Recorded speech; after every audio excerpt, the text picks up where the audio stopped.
Suggestions as to how to pray or ask, believing you have already received. Scientific thinking, positive thought. Suggestions for practical application. Try, through careful, positive, enthusiastic, though not strenuous, thought, to realize that the indescribable, invisible substance of life fills all space, that its nature is intelligent, plastic, subjective substance. 5 o'clock in the morning is the best time to go into this sort of meditation. If you will retire early every night for 1 month, before falling asleep impress firmly upon your subjective mind the affirmation, "My Father is the ruler of all the world, and is expressing his directing power through me," you will find that the substance of life takes form in the moulds of your thoughts. Do not accept the above suggestion simply because it is given to you. Think it over carefully until the impression is made upon your own subconscious mind understandingly. Rise every morning, as was suggested before, at 5 o'clock. Sit in a quiet room in a straight-backed chair and think out the affirmation of the previous evening, and you will realize and be able to put into practice your princely power with the realization to some extent, at least, that your mind really is a center through which all the creative energy and power there is taking form. Scientific prayer. The principle underlying scientific prayer. In prayer for a change in condition, physical, mental, or financial, for yourself or another, bear in mind that the fundamental necessity for the answer to prayer is the understanding of the scientific statement. Ask, believing you have already received, and you shall receive. This is not as difficult as it appears on the surface, once you realize that everything has its origin in the mind, and that which you seek outwardly you already possess. No one can think a thought in the future. Your thought of a thing constitutes its origin. Therefore, the thought form of the thing is already yours as soon as you think it. Your steady recognition of this thought possession causes the thought to concentrate, to condense, to project itself, and to assume physical form. To get rich through creation.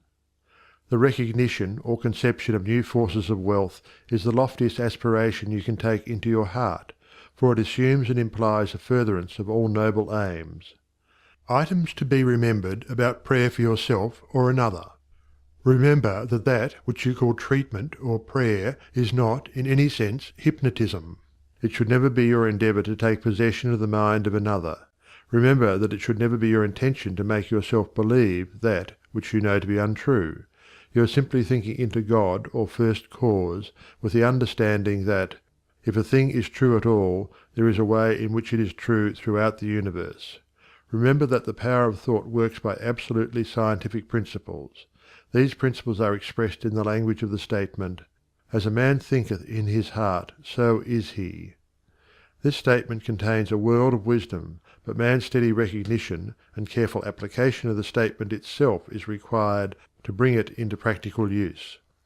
Remember that the principles involved in being as we think in our heart are elucidated and revealed by the law, "As you sow, you shall reap."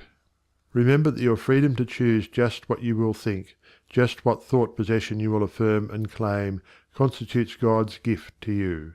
It shows how First Cause has endowed every man with the power and ability to bring into his personal environment whatever he chooses, cause and effect in reference to getting. If you plant an acorn, you get an oak.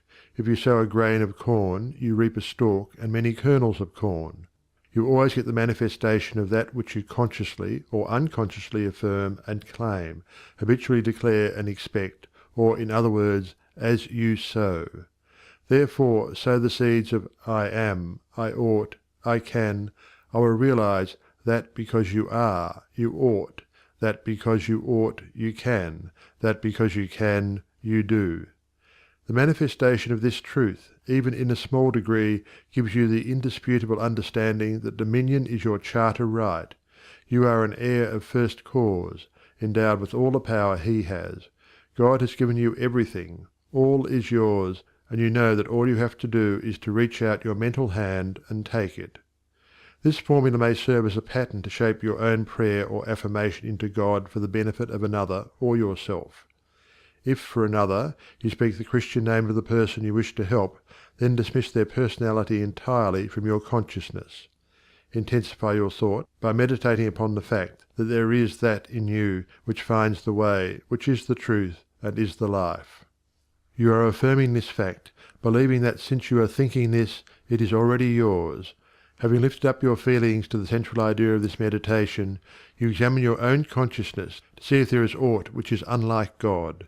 If there is any feeling of worry, fear, malice, envy, hatred, or jealousy, turn back in your meditation to cleanse your thought through the affirmation that God's love and purity fill all space, including your heart and soul.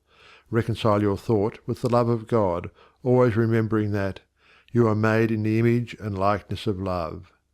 Keep this cleansing thought in mind until you feel you have freed your consciousness entirely of all thoughts and feelings other than love and unity with all humanity.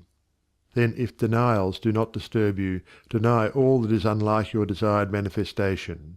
This accomplished, you almost overlay your denial with the affirmative thought that you are made in the image and likeness of God, and that you already have your desire fulfilled in its original spiritual or thought form.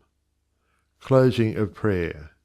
Prayer as a method of thought is a deliberate use of the law which gives you the power of dominion over everything which tends in any way to hamper your perfect liberty. You have been given life that you may enjoy it more and more fully. The steady recognition of this truth makes you declare yourself a prince of power. You recognize, accept, and use this power as a child of a king, and hence dominion is your birthright. Then, when you feel the light of this great truth flooding your consciousness, open the floodgates of your soul in heartfelt praise that you have the understanding that the Creator and his creation are one. Also that the Creator is continually creating through his creation.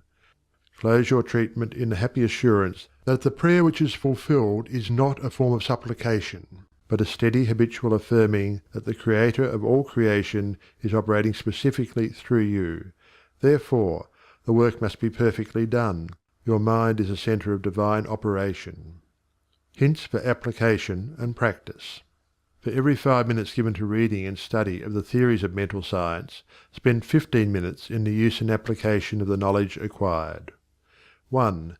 Spend 1 minute in every 24 hours in conscientiously thinking over the specification that must be observed in order to have your prayers answered. 2. Practice the steady recognition of desirable thought possession for 2 periods of 15 minutes each every day. Not only time yourself each period to see how long you can keep a given conception before your mental vision, but also keep a written record of the vividness with which you experience your mental image. Remember that your mental senses are just as varied and trainable as your physical ones. 3. Spend 5 minutes every day between 12 noon and 1 o'clock with a mental search for new sources of wealth.